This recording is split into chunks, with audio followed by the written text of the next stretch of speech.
We are living in a computer-programmed reality, and the only clue we have to it is when some variable is changed and some alteration in our reality occurs.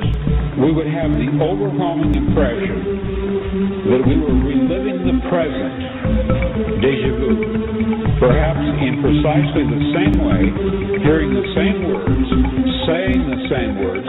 I submit that these impressions are valid and significant, and I will even say this: such an impression is a clue that at some past time point a variable was changed, reprogrammed as it were, and that because of this an alternative world branched off. Well, what do you know? We meet again. This is Robert Phoenix, and welcome to another edition of Free Association Radio, Sunday night production, 11th House Radio. It's been a while. We took the last week off or so, thereabouts.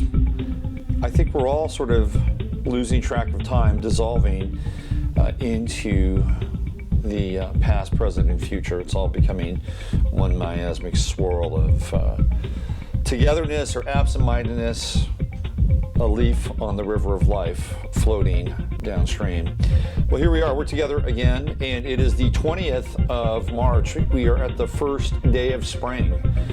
And as we usher in the new energy, the new astrological year, it is a great time to do new things, to create new traditions, to bring new energy into your life. And today, I'm celebrating in my own modest way. I got a new couch. I got rid of the frat house recliner. Now, it was not from a frat house. I've owned this couch for about 3 years. And the reason I got this couch, and I'll tell you how powerful TV is I was watching Breaking Bad. And there was a scene in Breaking Bad where Jesse was playing video games in a recliner couch. And I thought to myself, that looked pretty fucking cool. I want a reclining couch too. So I could play video games with my kid in my reclining couch. Well, the problem was I really couldn't afford the same couch that Jesse had on Breaking Bad. So I got a slightly lesser version of the couch. It was a fine couch, but I was never quite happy with the cloth, the fabric of the couch. I was looking for something, in that fake leather mold or mode, and I couldn't find it. So I got a marked down couch. It was American Simmons, decent, but never really quite felt right. Well, today that couch is somewhere north of this house in Cedar Park, and I've welcomed a brand new couch into my life. So new energy, I'm sure that makes you all thrilled and tickled and warm and pink inside. The other thing that's new is that right now we are videotaping this radio broadcast. That's right, we are embarking on a new series of projects here at Free Association 11th House Media World Headquarters, right here in Austin, where we have been the center of the entertainment, technology, and musical world for the last week with South by Southwest. We hit the streets last Saturday, and we did a little man in the street stuff. I've got some of that. That'll be going up on YouTube soon. I look like hell, though. I had a rough couple days before that, and didn't look that great. But we got some good interviews, and I'll tell you what I really experienced out there is I experienced a lot more hope than I had expected. And it was coming from a number of different quarters. But I'll tell you right now, I'll be quite honest with you, most of the people I talked with were African American. And it was really, how do I say this? It was enlightening. It was uplifting. It was really good to have dialogue with a group of people that were not polarized. Because what happens is we get into our entrenched little enclaves at times, and we see what's happening in the world, right? We see what's happening on TV. We see what's happening in Ferguson. We see what's happening in Baltimore. We see what's happening in Florida. And what's happening in those places isn't really happening kind of in the world at large. I mean, these are really isolated pockets. And of course, most of them are manufactured events anyway. I mean, let's be real about it. If they're not manufactured, they're blown up and engineered to the point where we are being triggered at a collective level, but we're not all in that mix. And it was so enlightening and empowering to sit back and talk to people and get a real sense that they have as much investment in what I believe we're needing in a big way than I thought they would. Okay, I just now this is a whole new thing for me because I'm taking stage direction tonight, which is brand new. I'm looking right into a camera. I got a big light ahead of me, right in front of me. So this is a whole new. I'm gonna have to get used to it. Now, when I was at Gaia, and it took me a while to kind of loosen up and get into the flow of those shows. By the way, if you haven't gone to Gaia and seen the last interview with Regina, I highly recommend it. It took me by surprise. I didn't know it was going up last week. And I was thrilled that it went up. I was actually in spring training with my kid and my mother when it hit. And all of a sudden, people wanted they wanted readings. And this is what happens. It's a cycle that happens when the interviews with Regina go up. And this one was a really good one. In fact, it was so good that Regina actually sent me an email and told me that it was going great on the site. And they were getting really good comments. Now, of course, not everybody's going to agree with what I have to say because I do tend to talk about politics and I do tend to bend things a little bit because that's where we are now. We're in Pluto and Capricorn. We cannot get away from not talking about the political theater that we're in and the rise of the plutocrats and the rise of the oligarchs.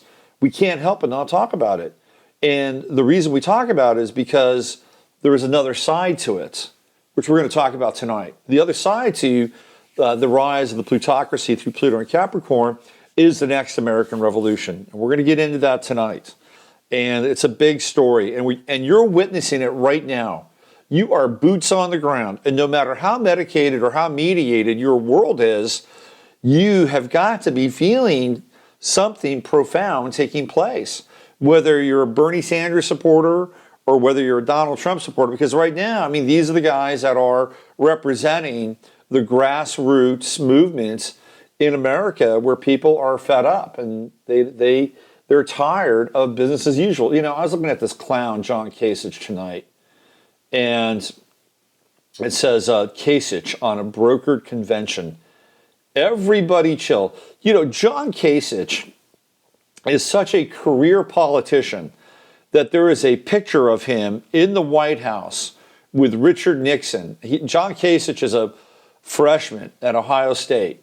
And there he is in the White House with Richard Nixon. That is how dyed-in-the-wool establishment John Kasich is. There's another photo of him with Ronald Reagan in the White House. And he's probably, about 12, 13 years after that. So he's probably in his 30s at that point. So we're getting these historical glimpses of the evolution of John Kasich. It's supposed to be like when Bill Clinton was shaking hands with JFK. So, it's that kind of historical moment. Anyway, so Kasich is still kicking around. And Kasich, if you want to see the poster boy for AIPAC and the poster boy for the globalist movement, the poster boy for endless wars in the Middle East, the poster boy for open borders, the poster boy for ripping off the people of Ohio, that's your guy. It's John Kasich. He's a Taurus, by the way. He's stubborn as a bull and he's not going away. He managed to eke out a meager win in Ohio. And this is what he has to say. He says, I don't think anybody's going to get there with the delegates that they need to win. He's talking about a broker convention. The Ohio governor said on CBS's Face the Nation on Sunday, so let's just everybody chill out. Let's just everybody chill out. Coming out of the mouth of John Kasich. She's got 143 delegates. Trump's got 678. Ted Cruz has 423. There's 1,237 delegates needed to secure the Republican nomination. Rubio, who dropped out, it's been a while since we talked. And since then, Narco Rubio, apparently Rubio has got a Ritalin problem. This is what's been, so he's got probably more than a Ritalin problem, but it was discovered he was popping a few pills while on the campaign trail and doing the debates. Now, there is apparently a connection with Ritalin and kind of this locked-in tape loop-like behavior, which he exhibited when he was questioned a couple times by Chris Christie, and it was like somebody was pulling his Ken doll string. He's out of the race, and he's got 169 delegates. So if no one reaches the 1,237 delegate figure, the nominee will be determined in July during the Republican National Convention in where? Cleveland. That's John Kasich's home state. Well, Cleveland is the largest city in his home state. We will go into Cleveland with momentum, and then the delegates are going to consider two things, Kasich said. Number one, who can win in the fall, and I am the only one that can. That's what the polls indicate. Number two, a really crazy consideration like who could actually be president of the United States. Kasich is in the back pocket of George Soros, just like Ted Cruz is. He's also connected to the Kochs. He'll take money from anybody. And that's where we are in terms of heading into this sort of final stretch here with the final primaries coming up and, of course, the convention, which is going to be taking place, as I said, in July, the Republican National Convention. What a town for a Republican National Convention, Cleveland. How about that? Well, here we are. It's springtime, and we start off the year with the new astrological new year. That's right. We are starting fresh. We are starting clean. We have come through the heaviness of winter, the slogging, slushy lethargy that the first 3 months of the year brought us. Now everything's going to start picking up, especially when these planets kick into Aries. We've got the sun in Aries. The moon is in Virgo. It's at 4 degrees. We're going to be talking about this lunar eclipse coming up. It's on a very interesting degree in terms of the Sabian symbols. We're going to get into that. And I'm going to open up the phone lines tonight. And what I want to do tonight is I want to do a lot of live readings tonight. I've got pretty good energy. I was flattened last week. It was a very intense last few weeks doing tons of readings and just trying to stay on top of the game. So I'm going to open up the phone lines tonight. We're going to do some live stuff here. So if you haven't had a reading with me, let's take advantage of that. Probably do a lot of that in the second hour, maybe leading up to the second hour after we go through the various planets and where they are. But before I do that, I want to take time out right now, and I want to do a huge shout out to a very dear friend of the show. Her name is Marianne. You might have encountered her in the chat room. She sent me, I haven't been to the chat room, I don't know if she's there tonight, but she sent me an email, and she's in a pretty bad place. She's not doing well physically. She's having some real challenges with her nervous system and her brain, and things are just not firing correctly. She's got a major operation that's coming at her in April, and she's just hanging on, trying to get to that operation when her, of all things, fucking insurance kicks in so she can get the kind of, she's got to have a team of people basically work with her for an extended period of time. It takes a very specific form of insurance to do this. And she's a dear, dear friend of the show. So I just want to give her a shout out. And Marianne, we love you. And may Lord Creator just be able to hold you and cradle you and make you feel easy and relax and speed any kind of healing coming you in your direction. So just want to send that out to you and anybody else in the chat room who has their heart on the pulse of the power of prayer, good intentions. You may want to send a little something to Marianne as well. Okay, so here we go. Why don't we talk about what's happened over the past week? We had that massive, intense lunar eclipse, which I did not talk about, and it was right there on Tuesday, Wednesday. That whole kind of phase of energy was very, very powerful, extremely powerful energy. And it was right after that we had the first signal of what we're starting to see here in the United States, which was the anger, the aggression, the violence, the the interruption of a due process, free speech here in this country, the right to assemble at a Trump rally in, of all places, Chicago. Of course, it's Chicago, the home of Saul Alinsky and community organizing. Now, to be fair, and I have to be fair because I have 3 planets in Libra, and fairness is a part of my makeup. There's been stuff coming out of those Trump rallies where people have been, moved out of there for not really good reasons. There are people that have been wearing anti-Trump shirts and not doing anything except for just standing there and being moved out of a lot of those rallies. So I'm not down with that. I'm certainly not down with that, but I'm also not down on escalating the violence or escalating the actions that are coming from the other side of the political spectrum. And it got really ugly. This was something that we haven't seen in this country for quite a long time.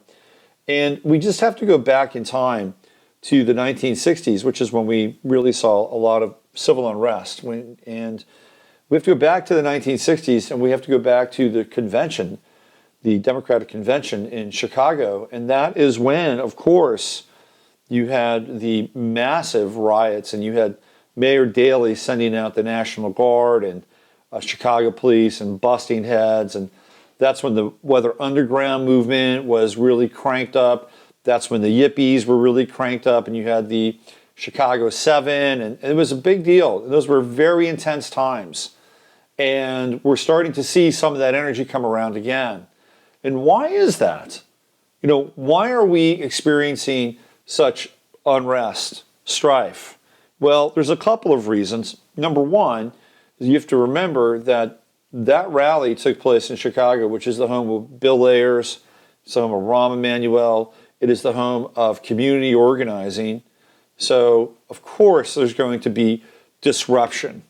There's going to be disruption, and there's going to be an interruption. I mean, that energy is part and parcel of that area. And Bill Ayers is still somebody who's quite influential in the White House, although Ayers has said that Obama has let him down. I think they're still probably pretty tight. And the people that were raised on the community organizing politics of Saul Alinsky are still very much in power and in play. It was really interesting. Today I was at the gas station, and I was filling my car with gas, and my eyesight without my glasses, I hate to say, kind of sucks. But so I was looking at this car that was getting its gas filled, and I saw a Hillary bumper sticker on the car, and I thought, well, that's interesting. There's a woman, and there's a Hillary bumper sticker, and I wonder what it really says. So I kind of walked up to it, put my glass on, and it didn't say Hillary for president. It said Hillary for prison. And I thought, well, that's interesting. So I asked this woman about the bumper sticker. She said, well, it was her husband's car, and she was concerned that she was going to get a lot of shit for it, so she didn't really want to drive it. Well, there she is. She's filling her car with gas, and believe it or not, she said that a lot of people actually supported her, and supported her more than she thought that they would with that bumper sticker. So again, we're talking about Hillary because Hillary really, she learned from Saul Alinsky. She was one of Alinsky's big pupils. Now, Obama, he was there, but Alinsky had passed on. And so he learned from the people who were carried on the Alinskyite tradition, the freeze, the opposition position. And that's where we are now. It's a polarization. And polarization is a great tactic when it comes to, of course, divide and conquer. When you're able to freeze people and polarize them, you're able to separate them. And that's really where we are now. We're in a climate of deep separation and deep polarization. Now, a lot of people think I'm like a Donald Trump guy. I want to clarify something here. I'm intrigued by the dialogue. I am intrigued by the energy. I am not a quote-unquote Donald Trump guy. What I'm trying to understand here and capitalize on is the grassroots energy, and that there are people on both sides that are kind of pissed off, and people are waking up in droves. Let me tell you, they are waking up in droves. We are in the Great Awakening. There's going to be, you're going to have discussions 15, 20 years from now. You're going to be talking about these times that we're in, and it's going to be these times that the pivot of the United States of America and the pivot of the entire world is going to be rotating. You are rotating with that pivot right now. And sometimes it's hard to understand, kind of what's going on and how fast things are changing. I'll try to give you an analogy. So let's say you're in your car and you're driving down the freeway, and then another car pulls up next to you, and it looks like everything's going really slow, right? And they're kind of moving ahead of you just slightly. Other cars on the other side of you are kind of moving in this sort of undulating dance of rhythm and motion. But if you're on the side of the freeway and you're watching all of that, everything would be speeding by you. I mean, you'd be kind of, at the far end of the shoulder because everything would be going so fast and be so violent in some way. So right now, everything's going incredibly fast. The only reason why you don't understand it in real time is because everything's kind of moving along at the same pace that you are. But trust me, if you're on the side of the road, it'd be flying by you right now at breakneck speed. And we are in the age of the internet, Uranus and Aries, and things are multiplying. They are we are in the age of quantum awareness. Quantum awareness. I used to go onto websites and I would read the comments on websites. And just go back 4 or 5 years ago. And they were pretty much stock in trade, run-of-the-mill, sort of political, semi-awareness comments. That's all changing. I can go to any number of websites, and the people that are posting on those websites are pretty sophisticated. They understand what's going on. They understand this bogus left-right paradigm that we've been feeding. This is why the Republicans are in revolt, by the way, and they are in serious revolt because they do not wait. A lot of people think that Trump is just playing a game. A lot of people think Trump is just playing a part. He's just playing a role. And they think that he's there to give the election to Hillary Clinton. Well, let me tell you, Hillary Clinton would have no problem beating Ted Cruz. No problem at all. And the reason why she'd have no problem beating Ted Cruz is because Ted Cruz is an absolute nobody. He's a creep. He's a drippy creep. I don't think Hillary Clinton would have any problem beating John Kasich, who's boring. And who's left? Rubio's gone. Jeb Bush, he's out. Now, here's the word on the street. The word on the street is that the Bushes are going to try to commandeer the Republican National Convention. And they're going to try to bring Jeb in through the side door. They're working on it like crazy. So the Republican establishment is revolting against Trump. Now, I don't necessarily think Trump is there to run cover for Hillary and give her the election. That's not my sense. We'll find out. If Trump does get the nomination, we'll find out very quickly just where he stands in that mix. Because if he starts to lay down or he starts to go in a different direction, well, you know that the fix is in. That he'll be just like John Kerry, or he'll be just like Mitt Romney, or whomever has run against the prohibitive favorites and has fallen by the wayside, and might have won, by the way, because I do think John Kerry won.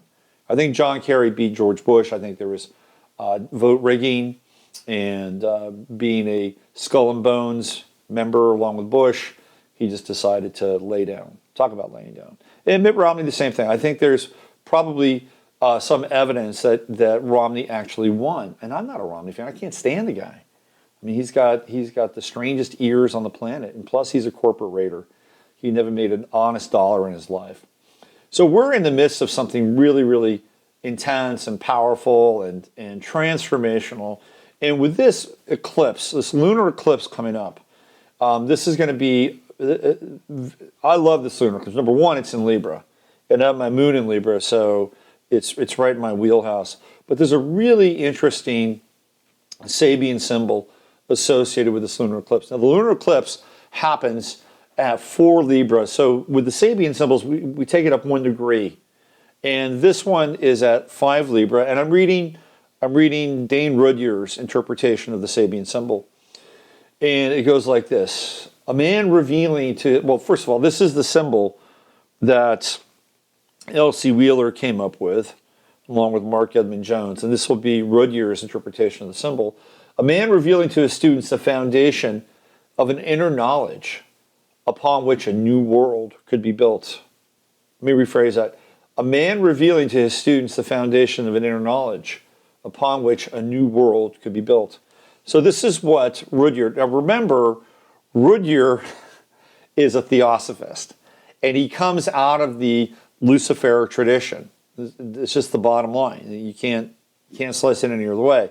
But he's a hell of an astrologer, and a lot of what he says has a great deal of merit. But we always have to sift through Rudyard's interpretations. So here's what he says. An old saying is just as valid today as ever. When the pupil is ready, the master appears.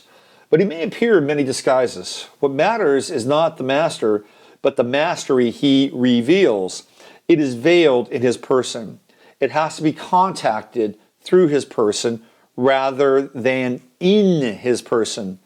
Devotion to a guru may be the way, but sooner or later it should be transmuted into reverence, the truth within the disciple saluting in true humility, the truth in the teacher.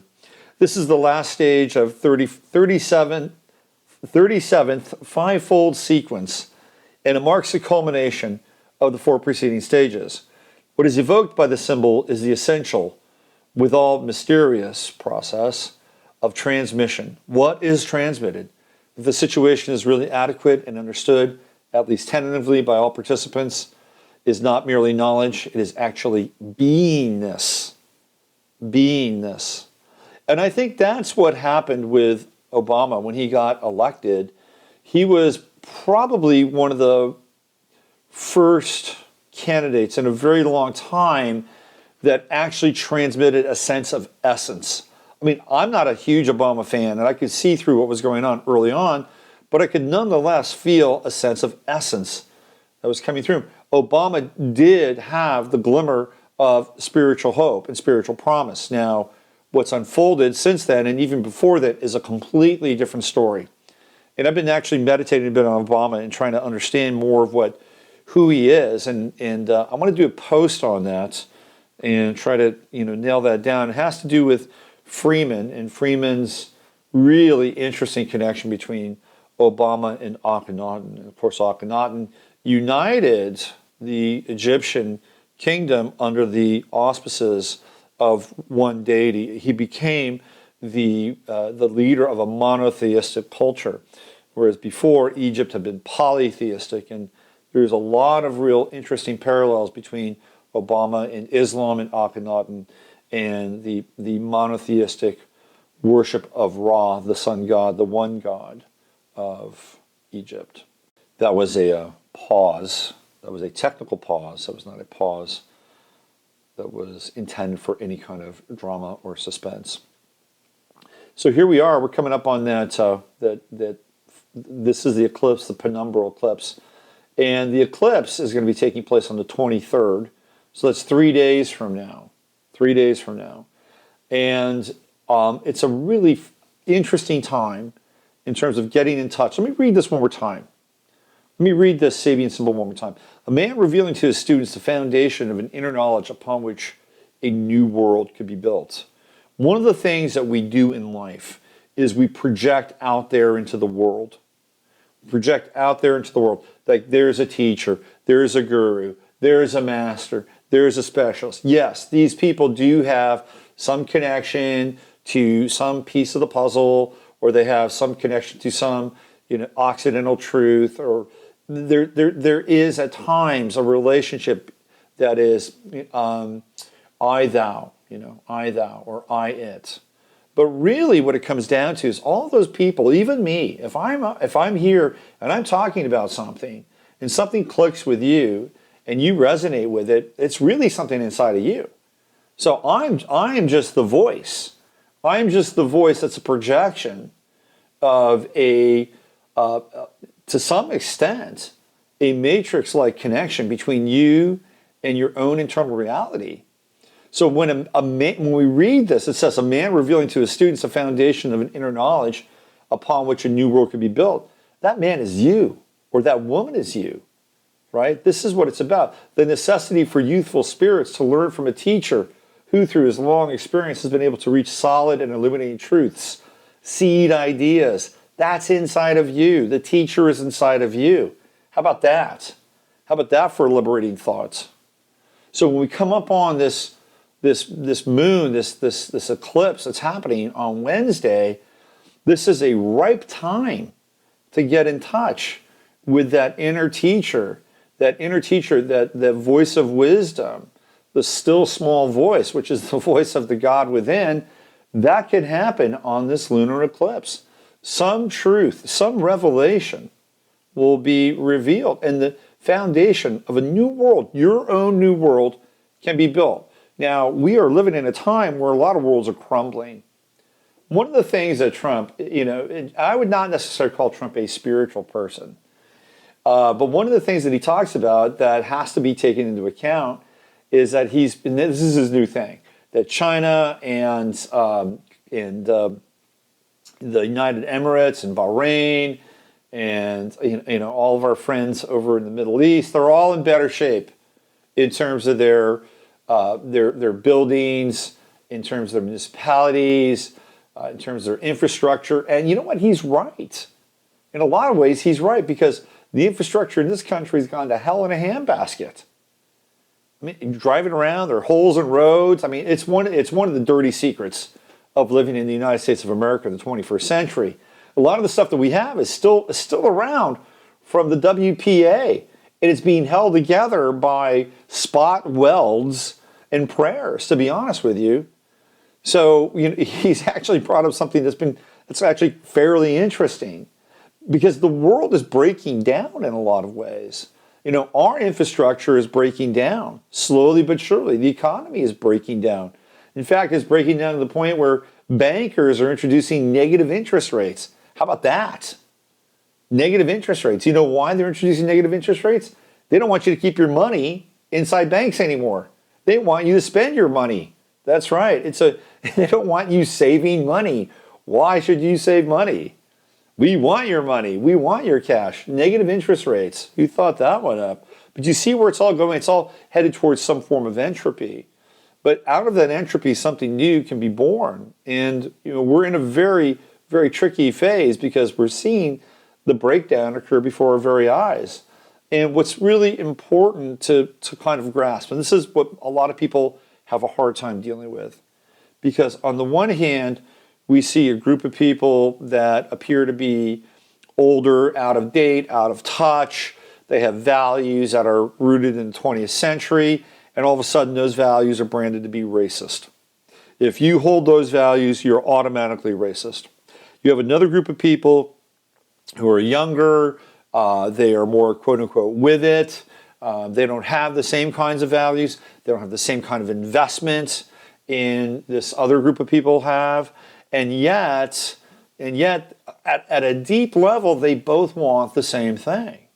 What they want is they want some form of accountability, and they want some form of truthfulness, and they want some form of egalitarian connection to the system at large, and they want some kind of fairness to come into play. Now, not all of them.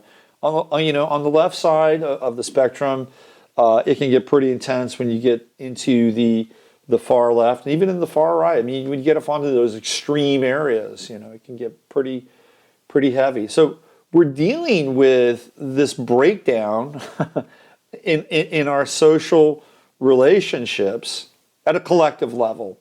On a personal level, my romp through South by Southwest talking to people didn't really reflect that at all.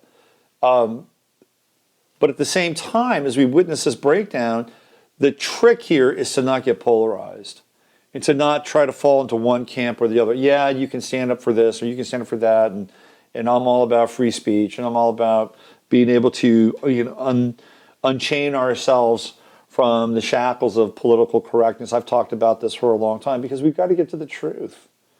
And the truth cannot be communicated through a veil of political correctness. The truth has its own velocity. The truth has its own essence, and it has to be communicated in a space that cannot be censored, and it cannot be put into a box. Truth has its own morality. There we go. How about that? So in order to do that, we've got to be able to speak it, but at the same time, again, we can't fall prey to this deep polarization. That's the trick. If you can stand in the center of the storm and you can speak your truth and not fall prey to the polarization, then you've got it. You're threading the eye of a needle, and that's where we are right now. Why don't we look at a few planets and see where we are planetarily? Let's see. Where are we? Okay, yeah, I have, let's see, what is this? Oh, that's the eclipse. Penumbral. It's a penumbral eclipse. Let me go over here because I've got a few windows open. And if you're on hold and you're waiting to do a live reading, hang in there. We're going to get to you. I just want to go through a few of the planets, see where we are right now. The other thing, too, is that we've got that, it's the opposition between the Aries sun when we talk about this penumbral eclipse. And the Aries sun, especially in the first decan, in those early degrees, is so intense. It's really powerful. It's that spring energy. It's the head of the ram. And it is, when we have this Libra full moon here, actually in the eclipse, opposing this Aries sun, there's almost like this, it's almost like cooler heads really need to prevail. This is where theoretically we can kind of slip inside the process a little bit and hopefully add some balance and some real mediation when it comes to our own personal lives and the public debate, which is out of control. Sun, Aries, 0 degrees. Of course, we know that. Welcome to the start of the astrological new year. The moon is at 5 Virgo, and Mercury is at 28 Pisces. So just in a few short days, that Mercury will be moving into Aries and kicking into more headstrong energy as we approach the lunar eclipse. Venus is at 10 Pisces, which is a lovely degree for Venus. It's moved into the second decan, and as has Neptune, so we have a Venus-Neptune conjunction right now.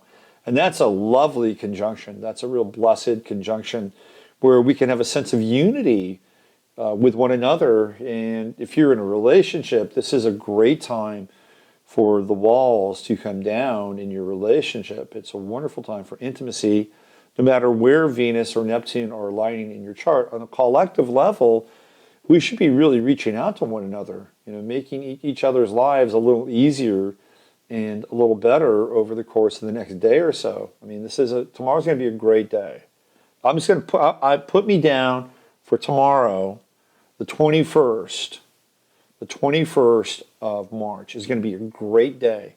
And you can help that day along by treating your fellow humans with kindness and respect and compassion, and actually reaching out, taking that little extra step, that Cancerian step, that second decan Pisces step, to make somebody's life just a little bit better for them. It's a great energy, wonderful, wonderful energy, the Venus-Neptune conjunction. Mars is in Sag at 4 degrees. Now remember, in April, Mars is going to move backwards, and we're going to have that reversal, Mars retrograde, going all the way back into Scorpio, 23. And right now, it's just getting ready to hit the United States ascendant. Man, it's a really prime time here with Mars on the cusp of the United States chart. Jupiter in Virgo, 16 degrees. Retrograde. Jupiter, I believe, is retrograde until May, and then it moves forward. And then we have Saturn at 16 degrees. So it's a Jupiter-Saturn square. And it's funny because they're both in their detriment, Jupiter in Virgo and Saturn in Sagittarius. So the square might actually cancel each other out in terms of the detriment. Jupiter wants to expand, Saturn wants to contract. They're squaring off against each other. Sagittarius wants the big picture.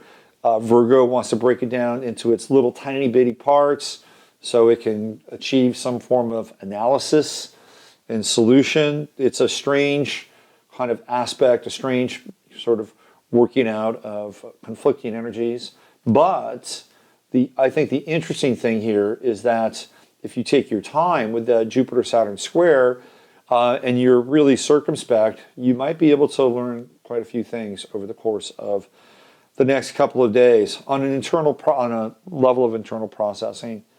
It's always a good time with that Jupiter retrograde to get back in touch with your health regimes. Uranus is in Aries 19. When Uranus hits 20 degrees Aries, it's going to be conjunct the United States Chiron in Aries at 20 degrees. I guarantee you. That's also the time, by the way, when Pluto, I believe, goes retrograde.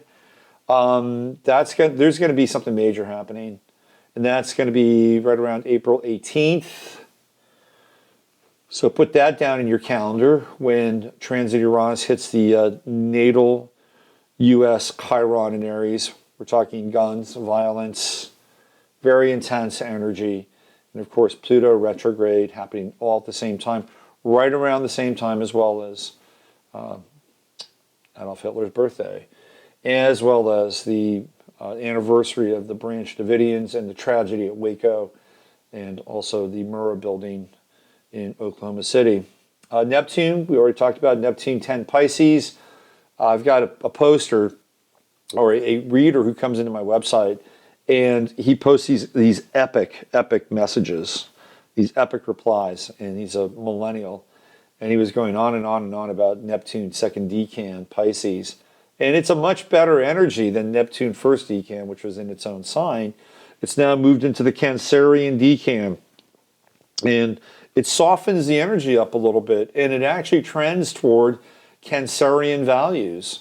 And then when we talk about Cancer, of course, we're talking about the next planet as well, which is Pluto in Capricorn, 17 degrees, Cancer being the opposite sign. So Neptune is I guess you would say it would be in a wide sextile with Pluto, 7 degrees. We could consider that kind of a wide sextile. So here we are, we're again dealing with this energy, which is part of the next American Revolution. You are in it, boys and girls. The last time Pluto was in Capricorn was during the time of the American Revolution. That's right. And the United States became, quote unquote, the United States when Pluto was at Capricorn 13. We've gone past that now because it's at 17. It does go back to 15. So we're in the process of creating something new. And what's interesting is they're trying to push this TTIP pact forward, which would take place under Pluto in Capricorn, and the trade agreement would supersede and supplant the Constitution. And it would be part of that link in the global chain. And, we're in Pluto in Capricorn, so we have kind of this faux document, this thing that would represent this kind of new evolution in the history of the U.S. and the world, and it's bogus. The TTIP and the globalists are bogus. Now, that doesn't mean that we can't care about people. That doesn't mean that if something crappy is going down in a part of the world, but we're generally, and this is what drives me nuts, right? The United States, people implore the United States to get involved in situations. Oh, you've got to go to Libya. It's so terrible in Libya. Look at Gaddafi. He's an animal. He's a butcher. He's a murderer. Or, oh, you've got to go to Egypt. It's horrible. Horrible. Mubarak, he's terrible. And so we go to these places, right? We're going to Syria. We're going to Egypt. We're going to Libya. You know where we don't go? We don't go into the Amazon rainforest. Where thousands and thousands of acres are being just snatched away from the indigenous tribes, and the lungs of the planet are being burned for oil or for some form of research or some form of industry. We don't go there. We don't go into the rainforest and stage a color revolution in the rainforest. If something really crappy is taking place that we have no political interest in, we're not going anywhere near it. No. The only time the United States gets involved in any kind of foreign conflict or international event is when the corporate interests or the interests of our friend in the Middle East take precedence. That's the only time we really get involved. Anytime else, can't be bothered. Sorry. Rainforest, indigenous people, lungs of the planet, don't think so. Fukushima, we're not going there. That's not that big of a deal. That's not a big deal to us. Really, it's not. The Gulf, not really. We'll let the bioremediators take care of that. You know what I'm saying? I mean, anytime we really have to step in and go into a very intense place that really needs us, we're not there. Gee, I wonder why. True node is in Virgo 21, moving backwards as the true node does. And it's going to link up with Jupiter here in the next few weeks. That'll be an interesting intersection in time and space. And then Chiron, we've got a Chiron opposition. And Chiron is right on the south node right now at 21 degrees in Pisces. So everybody's feeling just a little bit more sensitive with that Chiron on the south node in Pisces. And of course, we're dealing with a lot of Chironic Piscean issues, the wounds around religion, the great Aramaic faiths, Islam, Christianity, Judaism, and all their scars and pockmarks, all their welts and boils, and everything that's kind of hidden beneath the surface of the grand illusion of corporate and commercial churchianity and religion. Chiron in Pisces brings it all to the surface, especially on the south node. So we're dealing with that right now. And of course, we're also dealing with the north node in Virgo and being very circumspect about all that stuff. All right, why don't we do this? Why don't I play a little bit of music, and I'll come back up at the top of the hour, and 540-708-217 and 901. Why don't you hold on? When we come back to the top of the hour, we're going to do some readings. We're going to bust out the live reading section. It's the Astrological New Year. You're listening to 11th House Radio. I'm Robert Phoenix.